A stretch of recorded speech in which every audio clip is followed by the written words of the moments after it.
or maybe you have a friend who valeted somewhere in Montana or some resort in Montana or Wyoming for the summer, and so on. We had Brooks Bryant on, and he goes up to Big Sky in Montana, and he talked about Timberlake and Brady. He's part of the PGM program, Professional Golf Management Program at Mississippi State. And he talked about how, Brady, Timberlake, and others would come through there. So that's kind of fun. The text line is 601-885-3776. Who's the most famous person who has tipped you if you worked in the golf, resort, bar and grill industry? We're live in the Bank Plus studio. Our friend Steve Palazzolo, NFL Insider, NFL Podcast of the Year. His show, Check the Mic, where they were covering, I'm sure, George Pickens from the Steelers to the Dallas Cowboys yesterday. And he joins us on the Farm Bureau Insurance guest line. All right, Steve P., what do you think about the trade, Pickens to the Cowboys? Well, you were just asking me, how bad is the receiving core for Dallas? I said, CeeDee Lamb's great, but beyond that, it's, bottom three. It's terrible. And this should help. It's just a matter of keeping George Pickens' head on straight. It's just the age-old story with Steelers receivers. We were joking on the podcast over the last couple of years. Does Tomlin find these crazy receivers and just kind of keep them in check for 3 or 4 years and then that's it? Or do they go to Pittsburgh and something gets them going crazy and then they got to leave? Is it Tomlin's fault, or is he reeling them in for 3 or 4 years? I don't know. But look, Pickens I think he's a high-end number 2 type of receiver. I think the Steelers were hoping he would take this leap to number 1 last year. He's very inconsistent week to week. But at his best, contested catches, freak show catches in traffic. He's a pretty good route runner. It's just a week to week consistency thing, making sure he's going to catch the ball and make big plays. And doesn't always win to every level of the field, but as far as a downfield threat and a compliment to CeeDee Lamb, on paper, it looks really good for the Cowboys. Okay. So, wow, that's I don't know what to do with that, Steve. It's wait and see. Yeah, I don't know because Dak is, and I got to see what the last 2 big time offensive linemen said about him, and that was cool. And he's obviously got an unbelievable presence in the locker room. And we knew about what a leader he was at Mississippi State when he drove them to win and go to number 1 with no offensive NFL players around him. But is this a first-year coach in Schottenheimer, and the way that Jerry is always driving and doing the circus, and the Dallas media is bat blank crazy.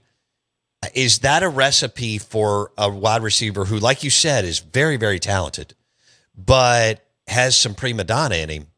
Is that the structure, and is Dallas the structure and accountability you're looking for, or is it, the Ravens and the Lions and some of the other franchises, Steve P? Yeah, especially, I don't know how much to make of it, but you have Micah Parsons and DeMarcus Lawrence, now that they're not teammates, kind of going at it online. And it seems like there's a lot going on in Dallas just internally as far as the locker room goes. I also think that's a part of, this move from Dallas. It's 1 year of Pickens. He's in the last year of his contract. Point. They give up a 3 and a 5, and they get back a 6. So I'm wondering, are they seeing how it's going to work for a year? It sounds like they want to let this play out, and if it works well, if it's good, then they have CeeDee Lamb for $34 million, and maybe Pickens is going to command his own $27, $28 million. That's the type of player he is. He's probably not T. Higgins, but a tick below that as a player. So I think they're going to see how that all plays out. But yeah, Schottenheimer is the head coach, and it's just we haven't seen him in that role yet, right? We haven't seen Shotty in that type of role. We've seen his dad, but we haven't seen him in that type of role to keep everybody happy. A.J. Brown's interesting in Philadelphia because we thought that he was upset last year. Oh, he only had 1 catch in this game or that game, but obviously it was fine. They win the Super Bowl. He wasn't as upset as maybe people made it. And A.J. Brown and Devontae Smith, one of the things that makes the Eagles great is in some weeks, Saquon Barkley's carrying the ball. Some weeks they're playing kind of slow and letting the defense win. Other weeks it's like, hey, we need A.J. Brown for 10 catches, 160 yards, and 2 touchdowns. And so they can win different ways every week. Dallas, there should be weeks where CeeDee Lamb has 15 catches and Pickens has 2. Other times, when the coverage rolls to CeeDee Lamb, Pickens has 8 to 10 catch ability as well in big plays. So they have to keep him in check and say, look, we're going to win how we're going to win. You're going to be a big part of it in most weeks, but some weeks you might not. So that's the challenge there, because like I said, on paper, you want as many good playmakers as possible. Sure. But when they're liable to, implode or whatever it may be when they're not getting the ball, then yeah, you're just kind of, bringing your own issues upon yourself. All right. NFL insider Steve Palazzolo, his show Check the Mic on YouTube and all the other platforms. He joins us on the Out of Bounds show, brought to you by Ice Cold Stella Artois tonight when you're throwing some good stuff on the grill. Jackson and I were debating this yesterday, Steve P. I think what you hit on there is, what's he going to be like on the Sundays that he has 2 catches for 21 yards? And who's going to really – because I think so many of these guys at that position, for whatever reason, are divas and drama queens and prima donnas.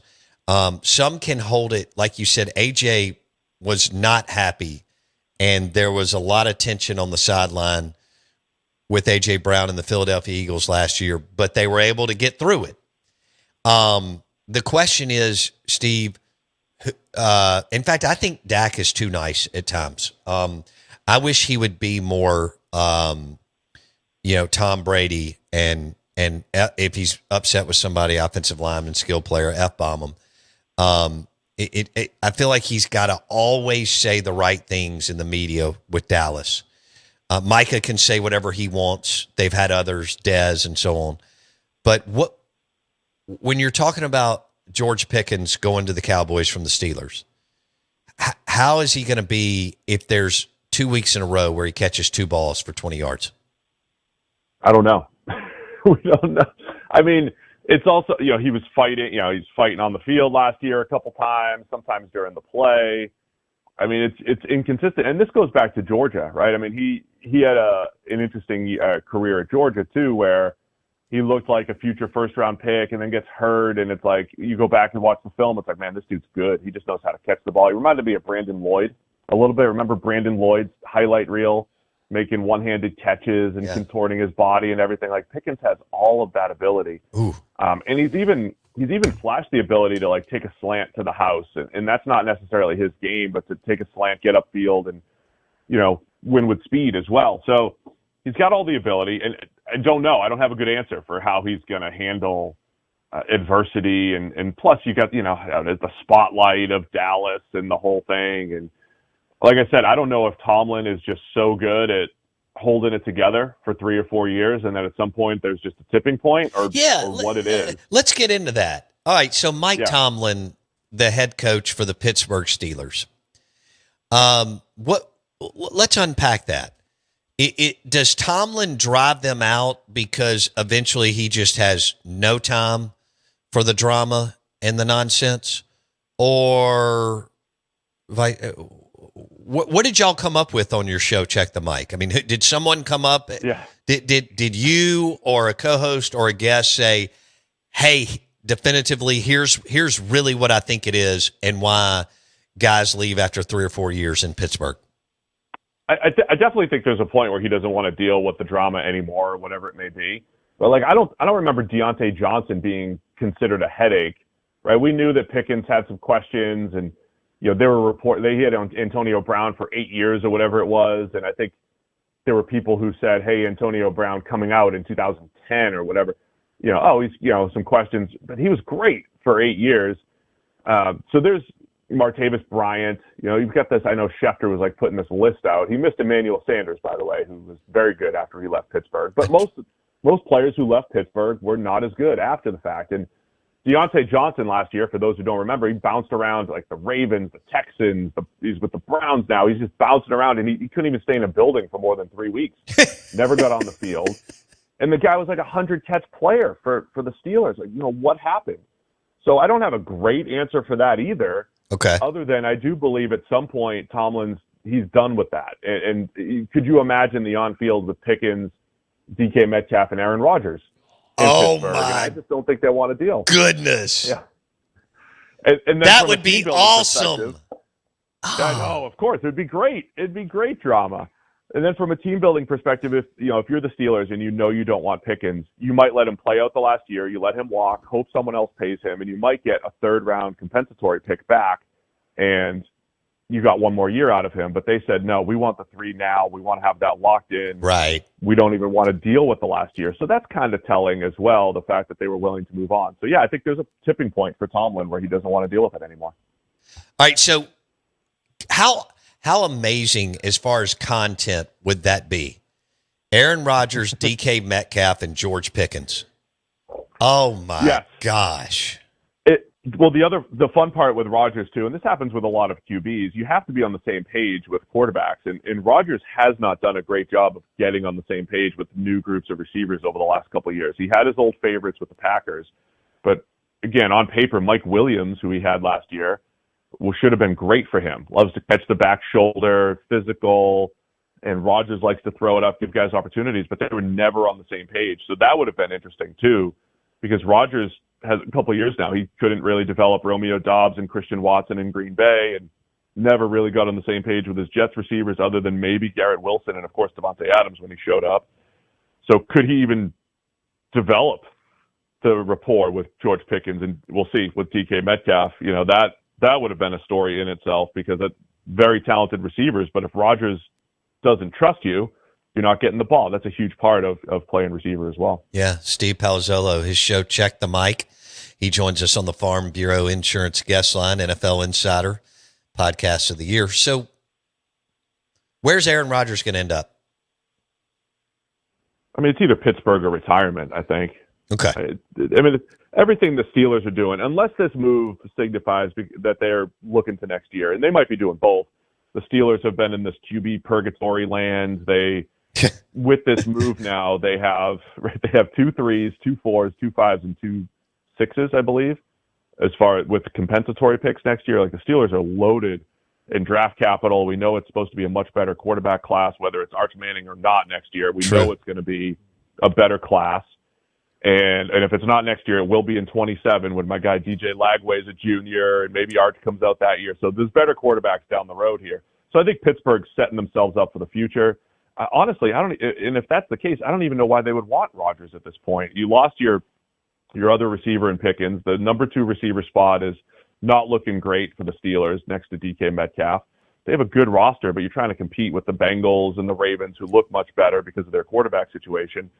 I don't know. I mean, I think he ends up in Pittsburgh, but, he was also indecisive enough the last time we heard him speak that I wouldn't be surprised if he had just retired as well. Okay. Then what? Well, then I don't know what Aaron Rodgers does after. He's so polarizing, which is great. If, with new media, I mean, he's going to have options there.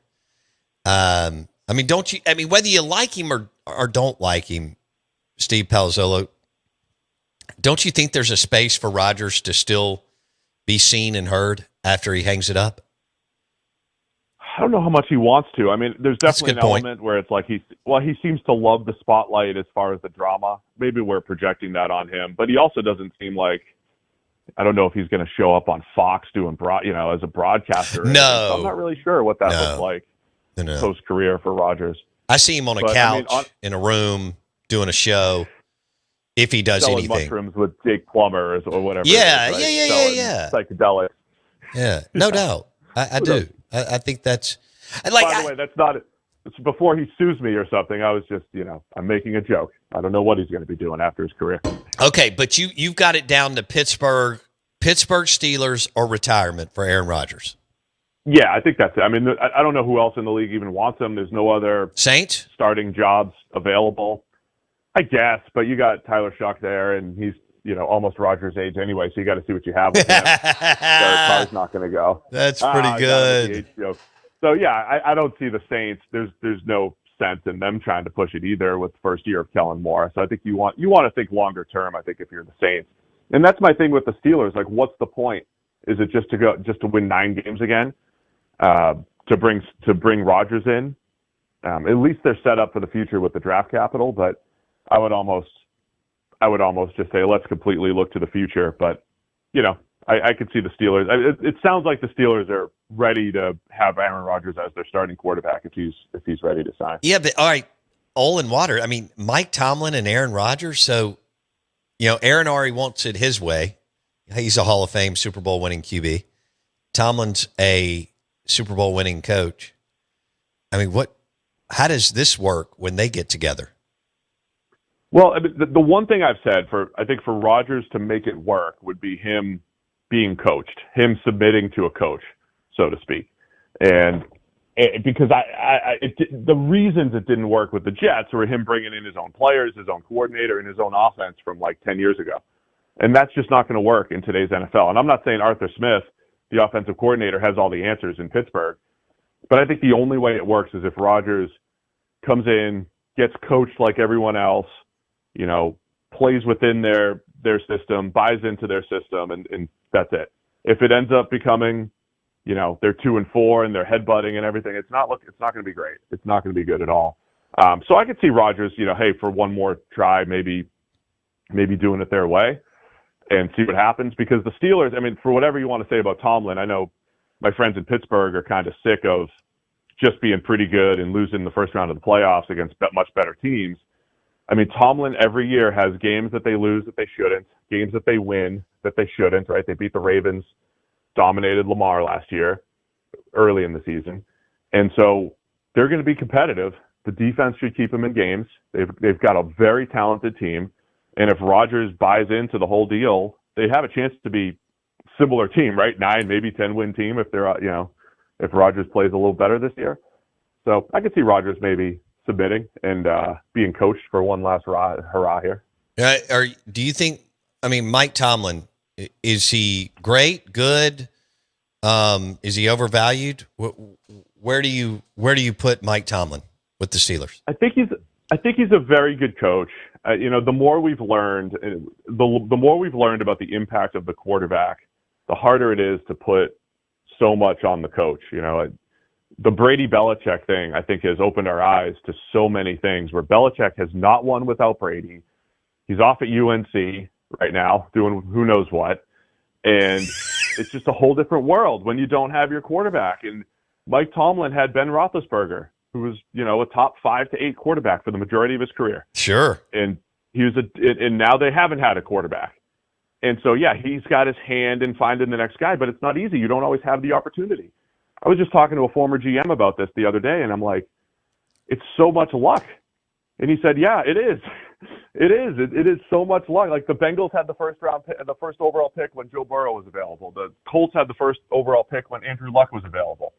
The previous year it was the Panthers, and we thought Luck was going to come out and they got Cam Newton. I think Luck would have been a much better player. Ended up a better player than Cam.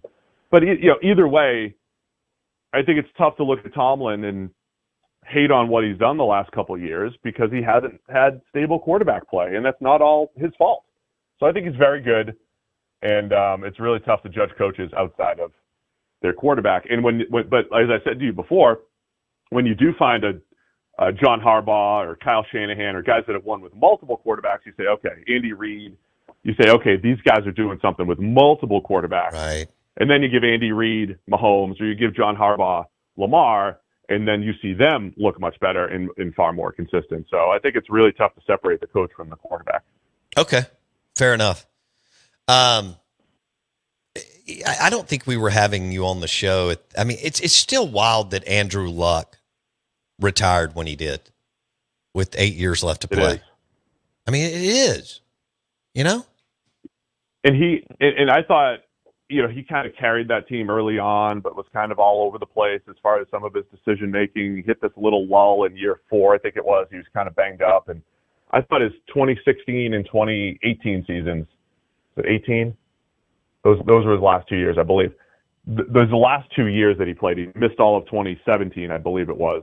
His last 2 years, I thought he was starting to play his best football, and I thought it was year 6 or 7 for him, and starting to get into the groove of things and becoming one of the better, more consistent quarterbacks in the NFL, and then he was just gone. so we didn't get to see it play out. But yeah, I thought I'm sure people think he was overrated because he was supposed to be the next Peyton, right? This happens every 5 to 10 years. Right. I thought he had a fantastic career and was ready to even take that next step, and we never really got to see it play out. Now he's the general manager at Stanford or something. Right. Good grief. All right, buddy. What's on the schedule for the weekend with the kids?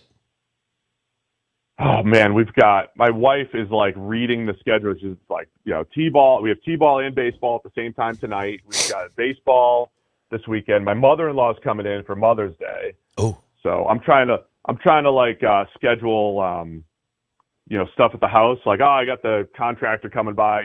So I have to stay home. I'm trying to schedule some stuff. right. We got birthday parties. We have kids' birthday parties. I'm trying to avoid those. That's what I'm trying to avoid. God, you are in the thick of it. T-ball, baseball, and kids' birthday parties.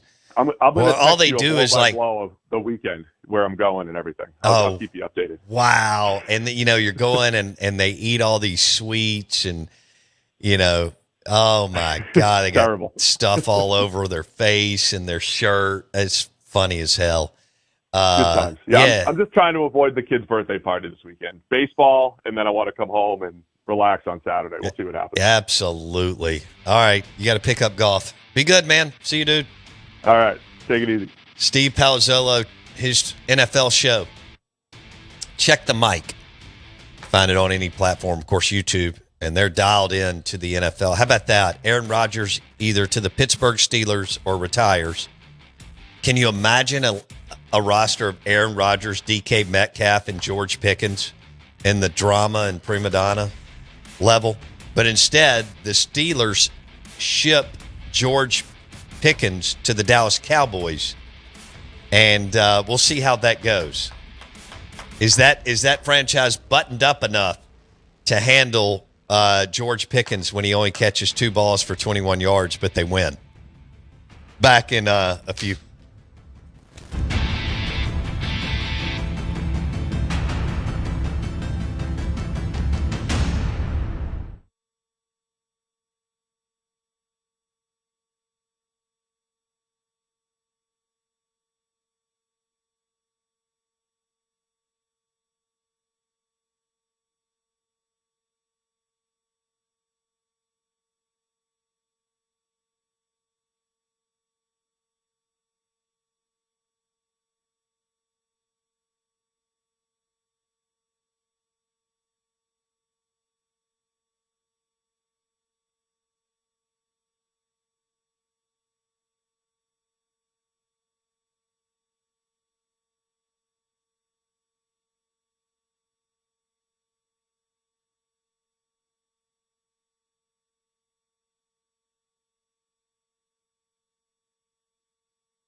Say, kids, what time is it? It's 9 a.m., and this ain't no K show. It's the Out of Bounds Show with Bo Bounds. All aboard! As Mississippi's #1 morning show rolls on the Zone 105.9 and online at thezone1059.com.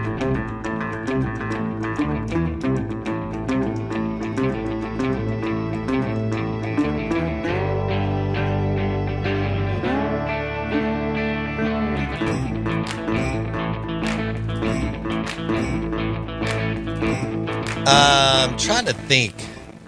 I got to think through this for a second. I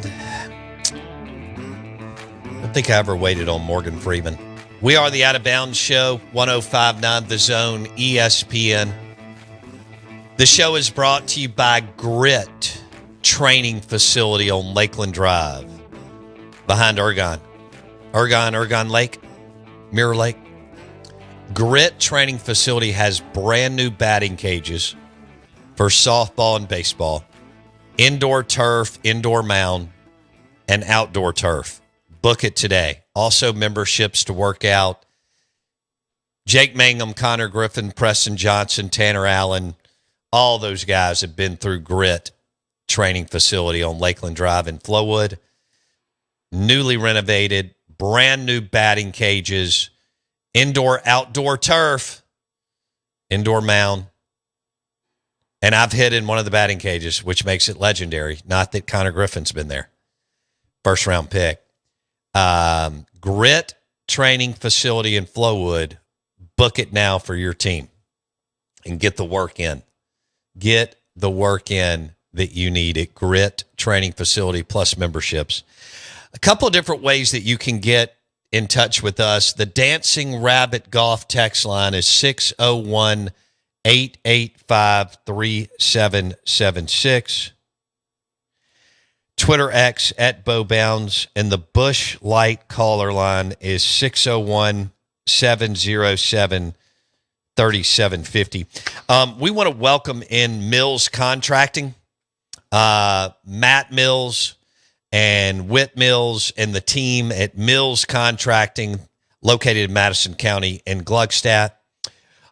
Just completed the Need More Community Center in Starkville, right there at Russell Street. Beautiful, beautiful new community center for events and family reunions. They've renovated Roosevelt State Park and Clarko State Park, all of that. They just did another assisted living facility, and that is Mills Contracting with over 30 years of experience. Matt Mills and the team, Mills Contracting in Gluckstadt, and they're working all over the state of Mississippi and even have projects in Louisiana and Tennessee. Mills Contracting, Matt Mills and the team doing great work. All right. The question today is, and I like this, who's the most famous person who tipped you if you worked in the service industry at a golf course, resort, bar and restaurant, valeting, whatever? My order would be Matthew McConaughey, Sandra Bullock, and Donald Sutherland. Sandra Bullock was the nicest. Donald Sutherland was super weird, but cool to wait on. Loved French wine, very, very expensive French wine, Burgundies and so on. And then McConaughey wasn't really drinking during the time of filming A Time to Kill, Grisham's movie, book, and then eventually the movie. McConaughey was, the others were partying. I say partying, whatever. But McConaughey, I remember making him cherry Sprites because Sandra Bullock thought it was funny that he wasn't drinking. So one night she came up to the bar, had me make 2 cherry Sprites and take them to McConaughey. Because he was all focused on the deal. She had already kind of made it, so to speak. Obviously, Donald Sutherland was already a bit, even his son, Kiefer, who was running around town getting DUIs and partying at the, what was the rodeos? I think he was in wild man mode. But there were other stars, Ashley Judd, She did not come in as much when I was bartending. I guess she kind of floated around. Samuel L. Jackson would go to Nick's. I went by his table, but I didn't get the tip. So I guess the most famous people to tip me, Sandra Bullock, McConaughey, and Sutherland. On the text line, this is great. RT picked up, let's see what he did. He picked up Tom Landry. Tom Landry's flight was canceled in New Orleans. I gave Tom Landry a ride to his hotel. He tipped me $60 in 1993. It's pretty good money in 1993. Yeah. And he said he had his hat on. Also gave Ted DiBiase a ride, tipped me 10 freaking bucks. Yeah, sounds about right. Oh, wow. Wow. Okay. They probably got it from the... No, I'll stop. Easy. I know where you were going, though. I know where you were going there. I can't read this morning. Let's see. True Maroon. When I was in high school, I was a cart boy at the Refuge and got tipped by Dan Aykroyd and Chadwick Boseman. They were in town filming the movie Get On Up about James Brown's life. Very cool. Very cool. And, of course, Aykroyd was here recently. He was. Remember when he came to the station? Let's see. What now? Remember he came by the station? Yeah, Aykroyd? Dan, yeah. Yeah, and Snoop Dogg came by, right? So there's been a lot of people 10. walk through there. Wasn't it? Because he went into the booth at JMI. Yeah, they've had a lot of people walk in that booth. Yeah, I think it was Snoop because I was doing the show. When you were doing the show when we were at the other studio, your back was against the window. So you didn't see anybody. You couldn't see people coming through. Right. The It was producer always Stan's homies. Yeah, that's right. Stan had them all. That's right. Now, but Aykroyd came. Remember, he was a part of the little initiative I guess JPD came up with, the buy your gun or we'll take your guns back deal or whatever. Take your gun. Okay. And they were going to either buy the guns back or you could come up there and turn the guns in, no questions asked, blah blah blah. And Aykroyd came down for that. He took pictures with everybody at the studio. Real nice guy. Okay. Were you there? I was. Where was I? Just not there that day? No, I think it came in it was afternoon. Oh, yeah. Got it. Let's see. Tiger fan in Madison. Annandale Golf Club. PGA Tour players were mostly very generous on their way out. Rich Beam tipped $20 for PB&Js. Nice. I remember Rich Beam. Hell, I think he won a major. One of those guys, just a one-off type deal. He won like the PGA or something. Mr. DX says Ted DiBiase wasn't called the $1 Million Man for nothing. Ooh, love that. Bulldog Blitz is upset with me because I talk about how Ron Polk's second tenure was a disaster. Just because he went to the 2007 CWS doesn't mean it was successful. I mean, he left the program in shambles. Right. I mean, I'm sorry. It's not my fault. It's not your fault. The bottom line is it was the worst roster in the SEC. That can't be debated. And there were 0 commitments committed to Mississippi State baseball in June of 2008, I think, when John Cohen took the job. 0 commits, and that was in the summer. So, Dang. Anyway. And one of the NCAA tournaments that he got in, Charlie Carr was the head of the committee. He was an associate AD at Florida State at the time. Charlie Carr had been the athletic director at Mississippi State in the mid-'80s when Ron Polk was the head baseball coach at Mississippi State. Good morning. Welcome in. We are the Out of Bounds Show. We're brought to you by Fuse.Cloud. Running a business means wearing a lot of hats. Let Fuse.Cloud take care of all of the IT for you. They'll manage IT 24/7 for your small or medium-sized business, which actually ends up pretty big. Fuse.Cloud, Fuse.Cloud.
So Dana White tipped someone $900 yesterday. 900 bones. Was that valet or Valet. what? So where are the best places? I mean, I know Valet. L.A. Vail. Yeah, It's going to be in the resorts. I think you're right. gotta be. Montana, Wyoming, Colorado, Anywhere with them resorts. and then like Ritz-Carlton, South Beach. Yeah. Obviously some hotels in Manhattan. Of course, they don't drive as much, so now everybody is Ubering in and out. Make it more in Vail. But I guess you still get their bags. You still get their luggage. Yeah, okay, yeah, that's it. So Yeah. just because you're not taking a car to, I mean, we're so much more car dependent in the rural areas. yeah. Where I mean, you know this. You know, like I have a friend who lives in Indianapolis and New York. He splits time. He's never owned a car. Dang. It's crazy to think.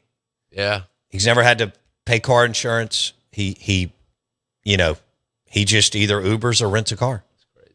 Yeah. And it's like that in, Philly or where everybody's stacked on top of each other. But you're right. Vail, the super high end resorts, and the ski resorts, and then they turn into really pretty summer resorts too. I think there's a Ritz right by Yellowstone. And And- I'm sure it drills. Good Lord. Big Sky where Brooks Bryant went for, not Brooks Bryan, who was an outfielder at Mississippi State Nice. in 97 and 98 on the CWS teams. Brooks Bryant, who is also famous, maybe more famous than Brooks Bryant. Brooks Bryant, who he's the one that ate all the hot dogs that time, the 9 hot dogs at the Mississippi State baseball game we started having him on. And they won.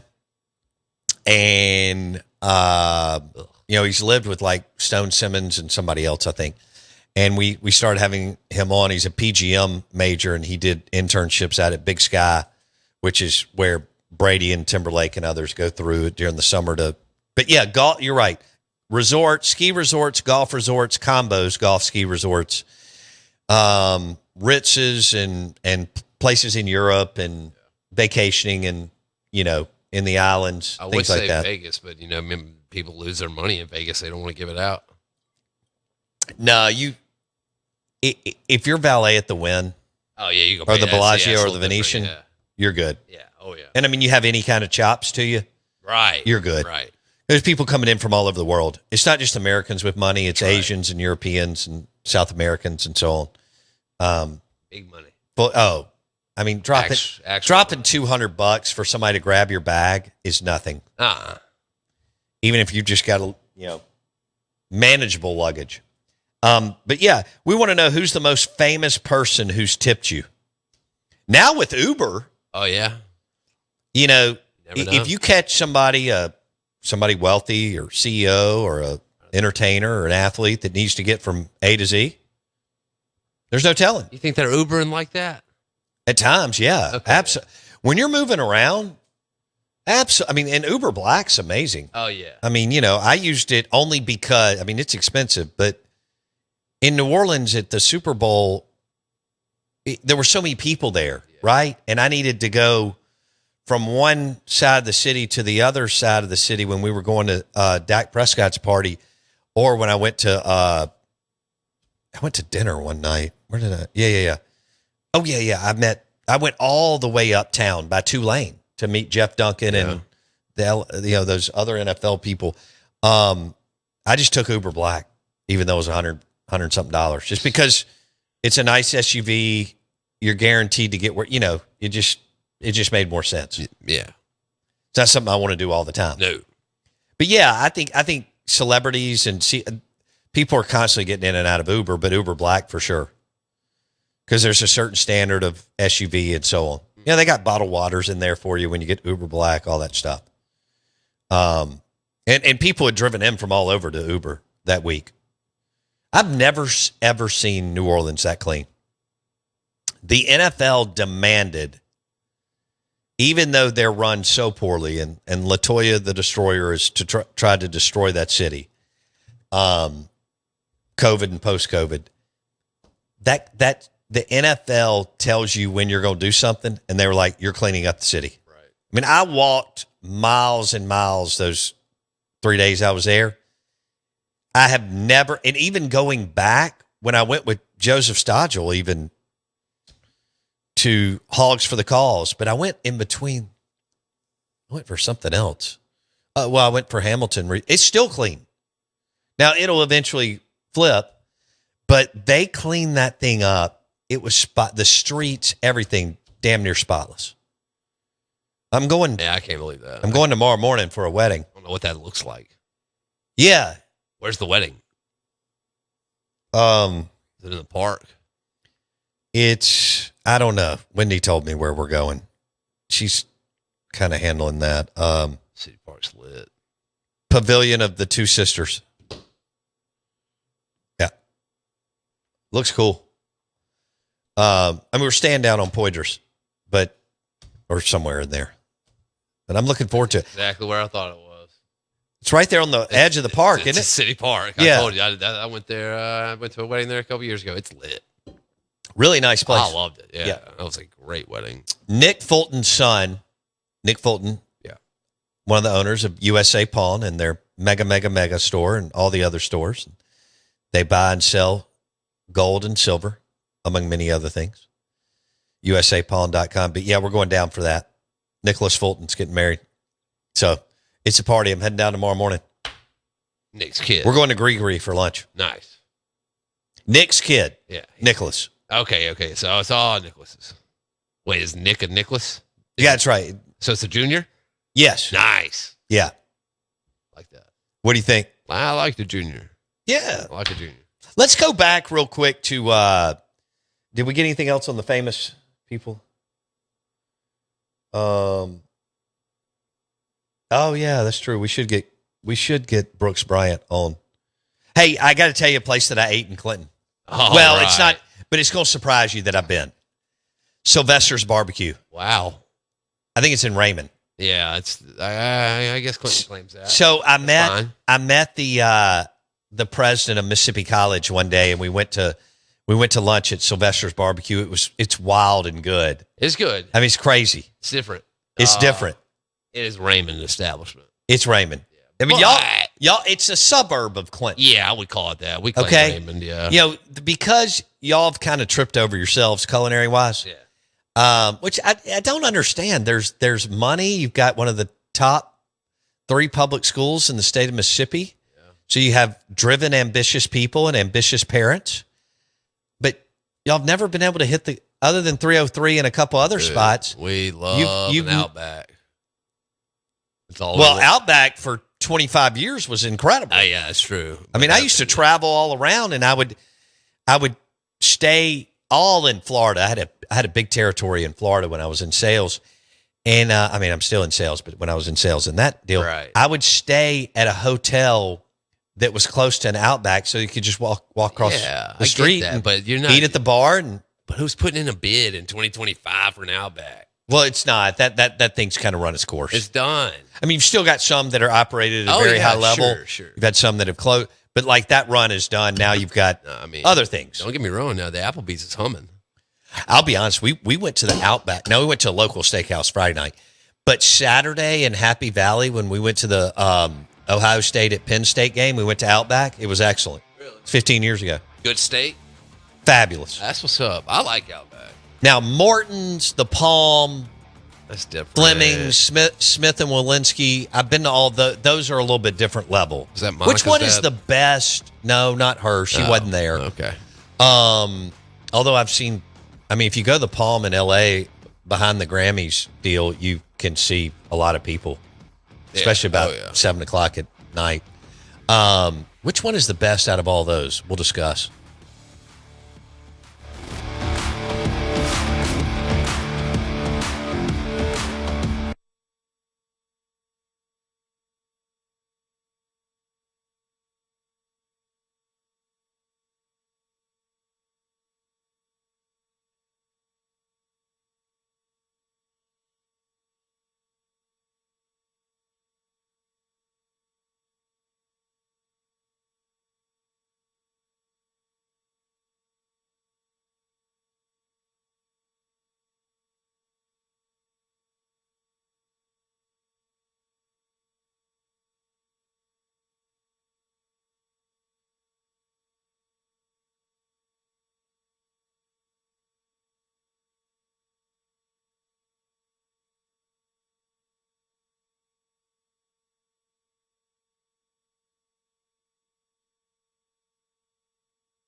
Man,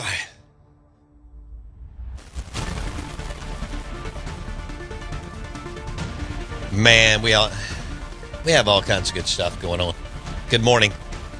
We're in the middle of a coaching search, Hail State baseball, whenever there is one in Starkville, Oxford. People freak out in a good way. I love it.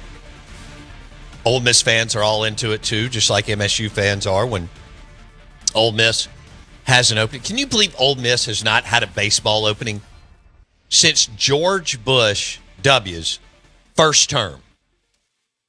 His first year in office, Mike Bianco was hired at Ole Miss and Oxford, Mississippi in 2001. Jeez. How about that? Staying power. He is the poster child. 25 years in. Will he go with the vet? Will he kind of retire but get a place? Yeah, they'll find a kind of a fundraising spot for him in the athletic department. No doubt. Or does he coach another year, 2 years? I mean, he's got a winning season. They're going to the postseason. They may be hosting. They play Mississippi State in Starkville this weekend. They host Auburn and Butch Thompson next weekend. Then they go to the SEC tournament. They will be going to the NCAA regionals, whether that is at home or on the road. Mike Bianco has been the head baseball coach at Ole Miss since George W. Bush was basically elected after the crazy Bush-Gore deal and the hanging chads down in South Florida. Right. I want you to think about that. Nader. Yeah. What do you think? I love that guy. And Mississippi State has been through 5 head baseball coaches, right? McMahon, Polk, Cohen, Canizero, Lamonis. I know Henderson was there for a couple of months, but and now they'll have another one in a few weeks. That'll be if Mike stays another year, that will be head coach number 6, while Ole Miss has had one coach since 2001. You know, Ole Miss has had like some long. State was that Polk was there a long time. Richard Williams was there a long time. Jackie Sherrill was there a long time. Rick Stansberry was there a long time. So they had a lot of success. Of course, Mississippi State in the 90s, Final Four, 3 College World Series, SEC championship game in football, all this kind of stuff, right? 2 Sweet 16s. And they had these guys stay for over a decade, 12 years, 14 years. Ole Miss flipped it, Bianco 25 years, AK 10 plus. Kiffin's on a nice run. 5 or 6 years. Mississippi State's just been four different athletic directors since 2010. 5 head football coaches. That's too much. Way too much. Too much. Rick Stansberry to Rick Ray to Ben Howland to Chris Jans. Now, they've been able to win. In 2 of the 3 sports, it's crazy. They've been able to go to the postseason a lot. Dan left enough for Moorhead and Leach to still win. Of course, Leach was just going to win with whatever. But the recruiting under Moorhead and Leach was so bad, and then some other things played out. Crazy that Bianco's been there for 25 years. 25 years. Will he go 26? I mean, after winning this year, why not? Why not? Man. Making $1.5 million? See my man Joe Moorhead's on the hot seat up there. I saw that Akron's APR had fallen to the point where they're not bowl eligible, although I don't think they were going to be anyway. No. They're the worst, according to Bartu, they're the worst program in the country. Right. Moorhead was just such a bad hire. So bad. He just had no idea how to run a program. No. And Dan had teed him up, with talent, and he just he was a disaster. Whereas like Matt Luke teed up Lane Kiffin, and Kiffin took advantage. God, it was beautiful. Yeah. Coming out of that whole freeze deal, they played that thing pretty dang well. They did. The transition from turmoil to Luke. Here's where you give Ole Miss credit when they fired Freeze, they hired Matt Luke in July. Right. And Matt still had Derek Nix and Jacob Peeler on his staff. Yeah. And they abused Joe Moorhead in recruiting. Oh, they destroyed him. They abused him. Bad. So even though they weren't winning at the level they wanted to, they were stocking up on good players. Yeah. So when Lane walked in, he had Matt Corral, Jerrion Ely, Sam Williams, Elijah Moore. I mean, he had NFL players. And I could go on and on. Yeah, I mean, there's a list. And when Mike Leach walked in, he had Fair cupboard. Yeah.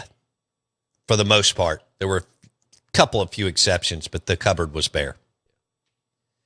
And Mike was able to win, with a Will Rogers type QB, who, again, great story, but not SEC talent. No. But Mike was just crazy. It didn't matter who Mike. Name a quarterback who hasn't put up big numbers under Mike Leach. You can't. At Texas Tech, Washington State, Mississippi State. We are the Out of Bounds Show, ESPN 105.9 The Zone. Brought to you by Cover Source Solutions, HVAC and plumbing. So locally owned offices in Brandon and Ridgeland. Cover Source Solutions. Call them today. First of all, air conditioning. I don't know about you, but I covet it. I like for my house to be really, really cool, borderline cold at night. Jackson thinks I'm crazy. But Cover Source Solutions does both residential and commercial HVAC and plumbing. Locally owned, Cover Source Solutions, Brandon and Ridgeland. Call them today. Cover Source Solutions, doing a great job, great group. We're so excited to be partnered with them and their quality of work. Cover Source Solutions, HVAC and plumbing. Been looking for the right partner for HVAC and plumbing. Fits Sports Talk Radio. Boom. Cover Source Solutions for your AC and your plumbing. I mean, heating too, but right now, this time of year, AC and plumbing. Now, Meadows gives me a hard time because when I travel and I get into a hotel room, majority of the time you check in, then you go meet people for dinner. You come back, you want the hotel room to be about 60. I mean, you need almost icicles hanging from the ceiling. You need to be able to hang meat so that, first of all, your body can sleep because you need to be cold or cool to sleep. And then, unless you're super young, like 20, and then you can sleep in the heat, whatever. And then when you wake up, it's borderline freezing. I hate that. Yeah. Isn't that wonderful? So good. I don't know why. You probably go into your hotel room and turn it on 80. I don't even look at it. Whatever it's on. As long as it ain't hot, I'll be all right. What is wrong with Just you? fall out. I ain't going to spend much time in that room anyways. Well, you still got to sleep for a few hours. At least 2, right? I'm not talking about when you were burning it down everywhere you went and you felt like you had to stay out till 5 a.m. in the morning. Yeah, that's true. Those days are, for the most part, in your rear view mirror. Yeah. Unless we like when I go to the Golden Moon, that thing is cold. Yeah. My hotel room at the Golden Moon is cold. Dancing Rabbit, cold. I'm going to New Orleans tomorrow. I can't remember where I'm staying. But Wendy made the reservations. But that room's going to be cold. Now, Wendy may have to have a blanket. So, because she looked at me like 2 nights ago. I mean, it was like 70. She was like, it's getting chilly. I was like, it is? So, man, 70 is that's plenty. Yeah, that's right about your. It's plenty. Yeah. Perfect. I want it to be 62. Ain't no way. Come on. You can get I don't know. When you get out of bed and you're like, damn, it just kind of hits you. I'm not trying to get hit when I get out And of you bed. do about 15 jumping jacks, 25 push-ups. Oh. Right? Was this a boot camp? I don't know. I was going overboard there. Then you go and you start with a warm shower and then boom, you hit it over to cold the last 2 minutes. And you get out and you're just ready to tackle the out of bounds show. Do more jumping jacks. Do more jumping jacks. We don't do those anymore, though, right? I got shin splints. Yeah, we're done with that. I didn't know what was going on. I was doing so many jumping jacks a few years ago that You literally got shin splints. I got shin splints. I remember it. You remember that? Yeah, I do. I didn't know what was going on. I went over here to eat sushi one day, and I remember it. and You were I hurt. couldn't walk. Yeah, you were hurt. It was hurt. I mean, I Oh, don't shin splints are have terrible. anything. Like, I haven't had any major medical hiccups. Sure. I mean, knock on wood. Right. Damn. I mean, shin splints are the worst. I know. Well, I didn't know. Well, I had them in high school. Yeah. Playing basketball, but Yeah. you could get over them because you didn't really feel anything Right. at that age. But damnations, I felt it. They are terrible. Yeah. And finally, the orthopedic doc was like, "What are you doing?" Because he was trying to. I went, "Well, I do a lot of jumping jacks." He went, "Stop." I said, "Got it." What else did they teach us when we were young that just is terrible? Besides the food pyramid, but Right. jumping jacks are horrible for you. Right. Squatting is terrible if you don't do it right. If you don't do it right. you have to do it real right. Or That's it's right. Very bad for you. Yeah, I mean, that's what's so hard to do it the right way. Yeah, because but if you do that? Who's teaching? it's usually a linebackers coach in high school who told has, them that? Well, he has no idea because he's had back surgery. Yeah, from Squats keep orthopedic surgeons in business. I see these guys. Snow skiing in March, Yeah. squats, and long distance running. And there's a couple other things. Keep orthopedic surgeons in big homes. Fair? I don't know how it doesn't. Yeah. I remember seeing Derrick Henry throw up 1,000 or something like that on a squat rack. And I was like, why? What are you doing? Oh, now his form was obviously. Was it good? Yeah. I mean, I'm assuming. Yeah, I mean, it was fine. But I think in the NFL, first of all, they have like 15 college. strength and conditioning coaches. it was back in college. Well, they still did at Alabama. Right. They had And plenty. MSU and Ole Miss, you've got plenty of your strength and conditioning program should be top notch. Yeah. And Kiffin's got Dan Mullen's former strength coach. Is it Savage or somebody else? I can't remember. You definitely hope in Starkville that this guy that Levy hired, I mean, he had him his first year too. Shad, I think. He got him from Oregon, but they had been together somewhere else. But he needs to be awesome because, I get that Bunch of wimps. bunch of wimps. I hadn't heard that word I know, in it's a long great. time. Wimp is such a great word. But what you have to ask yourself, I know what Kiffin's offseason, because that guy worked for Mullen. Mullen believed in just a ruthless, and that's really what you got to do in this game that's driven by primitive and violence and so on. But I know Kiffin's running his like Saban and Urban Meyer, and Dan ran his like Urban Meyer with a just filthy, ruthless drive. You need your strength and conditioning coach to be a mean SOB, but also love on them. Right. But you got to have that toughness, mean component. I don't know. I don't know if he doesn't, but I don't know that Shad does. I know that he got to see it at Oregon under Dan Lanning because Dan's not messing around. He came out of the Saban Kirby Smart tree, and they've had success at Oregon. And I know that they're basically wearing their players out. Every day across, strength and condition, beautiful weight room, these Taj Mahal, Ritz-Carlton, you have them in Starkville and Oxford and everywhere else, weight rooms that these guys are in now. Can you imagine what John Bond, Reggie Collier, and John Forcade walked into in 1980?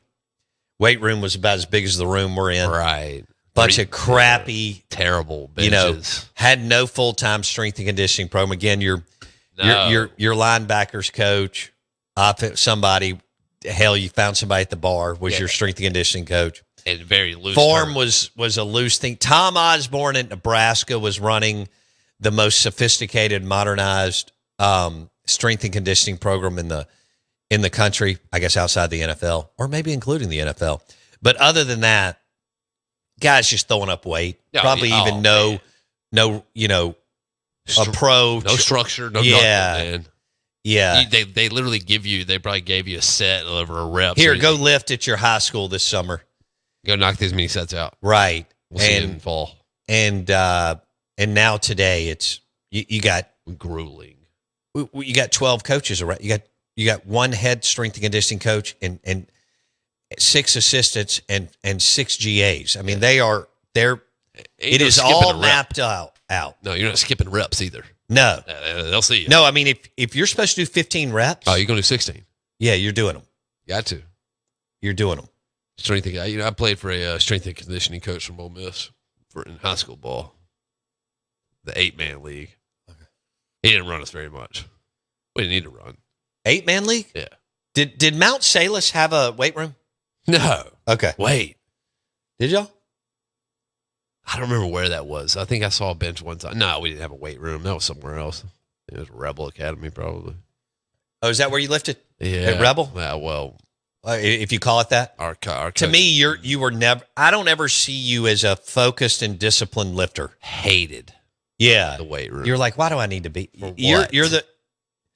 You were a guy that liked to lift for 10 minutes. I like to lift for 10 minutes. But hour 15. Hour what? Oh, no. What are you doing in there for an hour? Dude, even when I went, we were in there for an hour and a half. It's going to mess my jumper up, man. I did it one time. Yeah. And I messed my jumper up. Did you do deep squats in high school? No, it was actually, I've been out for some reason. I went and benched a lot that one day. Oh, yeah? And then I went to practice, and it was bad. Airballed every shot.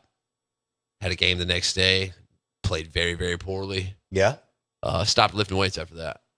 Okay. Yeah, and then I let my body come back to me, and then it was butter. It was butter? Absolute butter. Just splash. Man. Lunch today brought to you by the Po' Boys and Blue Plates at Martin's in Livingston. Earl in Madison. Jackson, please tell Bo hotel rooms are great at 71 or 72. I concur. And mayonnaise is great. What a strange individual he is. And I'm older than he is by a year or two. I don't know Well, Earl, why am I strange? Yeah. Why would you not want the hotel room cooking? I mean, just at least 65 at the highest. No, they're already cold. No, they're not. Yes, they are. They're already freezing cold. The hotel, well, I guess. What is wrong with you? I guess the majority of times I stay in a hotel, I'm staying in a casino. So the casinos, like, they always keep it cold. Yeah. You got to. Got to keep the blood Hell pumping. yeah, you do. Blood's got to pump, baby. Mayonnaise is not good. Is it not good, or is it just not good at tailgates? Because I don't think it's just not good. It's okay on the right things. Some things you need mayo. Look, some of the fancy like pesto mayo, Yes. comeback sauce is good. You're right. Anything in a hot environment that at tailgate, it's not good. Different deal. Yeah. And I don't believe that you should get catering with mayonnaise on it. I mean, it's just not going to hold. I'm good with that. So stop putting mayonnaise on sandwiches that are getting made at a restaurant, getting delivered somewhere else. Yeah, Other than that, if you want to eat mayonnaise, that's fine. It's not my thing. I don't like mayonnaise driven tuna fish, mayonnaise driven potato salad, mayonnaise driven coleslaw. No. I need to know who invented it and why. I think it was something to add. I mean, nobody had any money for a long time in the world. So I think it added, it made food thicker and more dense and More filling. Yeah. Okay. Yeah. Yeah. That's probably right. I mean, the people that ate, 200, 300, 600 years ago were not going to eat mayonnaise. I mean, they just weren't going to do that. Oh, wow. Delta Dog says, I travel a lot. I've learned how to hack the thermostat to set it at 69 degrees. Nice. I asked him how. He said, YouTube the brand and it shows you how. I'll be damned. Oh, what are they? They have them That's set awesome. now? They got a governor on them, essentially, limiting the AC in the room? No way. I'd be furious. What? What do they limit you? You can't go below. Yeah. What? Some, not all. Some won't let you go under like 60, 68, 69. And then there's some that will let you go down into the 63, 64, 65 range. It's kind of weak. Yeah. If I'm paying to stay in that room, I'm going to pay it, and I want it to be how I want. Burn it down with cold. Yeah. Sun Devil Macy says Bo's hot mayonnaise in the Grove take is 1,000% correct. See, Sun Devil Macy went to Ole Miss Law School, Right. Arizona State undergrad. He understands. I mean, who the hell wants mayonnaise in September in Mississippi on anything? Now, I mean, hell, I don't want potato salad. I don't want coleslaw. I don't want tuna fish. yeah, but I can have a I don't little bit on a want club pimento sandwich. cheese. I don't want any of that on September 3rd. And I don't. But on a club sandwich, man, you get a little slight. I'm just itty No. bitty. Just Mustard on the side. Honey mustard all over it. What? Honey mustard and I'm talking about a tad of mayonnaise. Not a lot. I bet you would cover your club sandwich with honey mustard. I didn't really like. I'm honey not mustard. I like, if I go and get some like real quality chicken strips, Right. like the grill had them for, a long time. Just a little bit of honey mustard works. I don't like it. Speaking of awesomeness, how about the Briar Patch in Livingston? Let's all meet there this afternoon and have a cocktail at the Briar Patch in Livingston and enjoy any of the flatbreads or the charcuterie board. Oh, that cheeseburger, man. And they've got Elijah Craig bourbon, Tito's and the like. They also, Brian carries ice cold Budweiser. So go to the Briar Patch in Livingston, Brian Eisenhood, JC. They've got live music. They're open today. They're open Friday. They have French Quarter Saturday. They had a huge Kentucky Derby party. That place fits the Derby. They had people dressing up in beautiful dresses and suits and hats last week at the Briar Patch, but wonderful bar. And I guess restaurant, because they've got an amazing food, but it's super cool. If you haven't tried it, go. They also let you rent it out for your company or business or some kind of birthday or anniversary, all at the Briar Patch in Livingston. Beautiful, beautiful Charleston, South Carolina, Mississippi Delta, New Orleans bar. And you'll love it. So, Ole Miss, Mississippi State this weekend. About it. Who you going with, Bianco or Justin Parker? Oh, man. I'm going to give it to the Rebs to drive the final nail home. What nail are they driving home if Lamonis has already been... State not getting in the postseason. Oh, okay. All right. So you've got Ole Miss taking 2 of 3. I'm taking 3. You got them sweeping. No, I would I'll take that bet. I wouldn't dare. Okay. No, I do take 2 though. Yeah. All right. Who knows, though, man? Maybe they bottle it and keep it rolling. Lee Dog says, while in New Orleans, you need to go to the famous door on Bourbon Street and at least get a beer. They have rock house cover bands day and night. Remember Bo saying he's never heard of it. Oh, I think I've heard of the famous door. I'm sure I've been. I just can't remember. I just walked all up and down Definitely seen it. Oh, the quarter when we took Ella Hall to Hamilton and saw the play because we walked all the way to Stanley for breakfast the next morning. Enjoy your Thursday. Don't forget that Mudbugs is open at 3 o'clock today. Mudbugs at the Reservoir. Mudbugs in Brandon. Best crawfish and shrimp in Mississippi.